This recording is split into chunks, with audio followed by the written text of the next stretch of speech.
Osim što su poznati po svojim sportskim rezultatima, članovi Hrvačkog kluba Sesvetskog Kraljevca sada su i nositelji projekta Malo suradničko partnerstvo na razini Europske unije, o kojem ćemo razgovarati sa predsjednikom i glavnim trenerom Dinkom Kremićem. Gospodine Kremić, dobar dan i najprije o kakvom se projektu radi? Da, pa evo mi smo, ja bih rekao, prvi hrvatski klub koji je uspio proći na jednom projektu EU koji se zove Malo suradničko partnerstvo. U taj projekt uključeni su, osim nas kao nosioca projekta, znači Hrvatski klub Sesvetski Kraljevec, uključeni su naši partneri iz Rumunjske, Hrvatski klub Herakle, i iz Švedske, jedan hrvatski klub koji je izuzetno kvalitetan i popularan u Švedskoj, koji je iznjedrio brojne olimpijce. Kolika je vrijednost projekta i što zapravo on donosi? Pa vrijednost samog projekta je nekakvih 46.500 tisuća eura, sve ukupno znači za nosioca i partnere. On je u principu osmišljen tako, znači tema samog projekta je kao wrestling in a safe mode, odnosno kad prevedemo to na hrvatski, to bi bilo znači hrvanje na siguran način. Nama je cilj kroz ovaj projekt educirati trenere kako kvalitetno provoditi prevenciju od hrvačkih ozljeda na samim treninzima.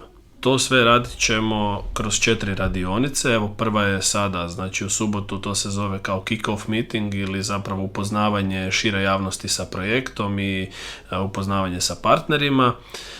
Nakon toga ide jedna radionica u Rumunjskoj koja će biti osmišljena i praktično i teoretski, znači imat ćemo praktična i teoretska predavanja.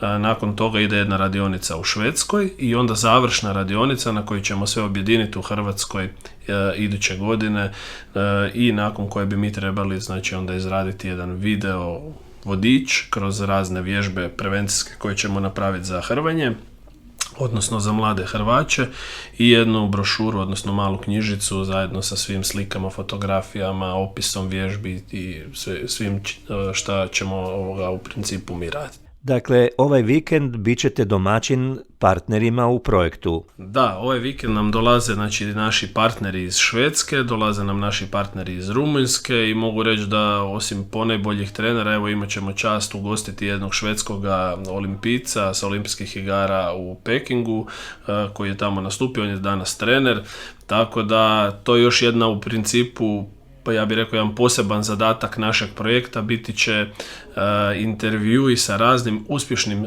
i vrhunskim sportašima. Prvenstveno ćemo gledati da budu olimpijci, jer nekako olimpijske igre su vrh u svakom sportu, individualnom pogotovo, tako da ćemo i njih intervjuirati, njihove poglede na prevenciju od sportu, da li su imali povreda, kako su ih prevenirali i tako. Znači, bit ćemo jedan aktivan vikend ćemo imati. Vidimo, trenutno je u tijeku projekt Budi aktivan. Jeste li se i vi uključili u taj projekt i možda da naše slušatelje podsjetite o najvrijednijim uspjesima vašeg vrijednog kolektiva? Pratimo projekt Budi aktivan, provodi se na Jarunu, vidim tamo je glavno središte toga svega. Mi smo kao Hrvanje dosta u specifičnoj situaciji s obzirom na koronu.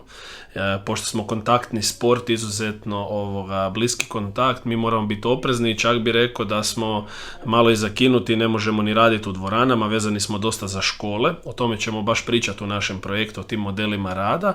A sami klub ko klub je jako velik, kad pogledamo hrvačke razmjere, znači mi okupljamo preko 150 djece, radimo trenutno na 6 škola hrvanja.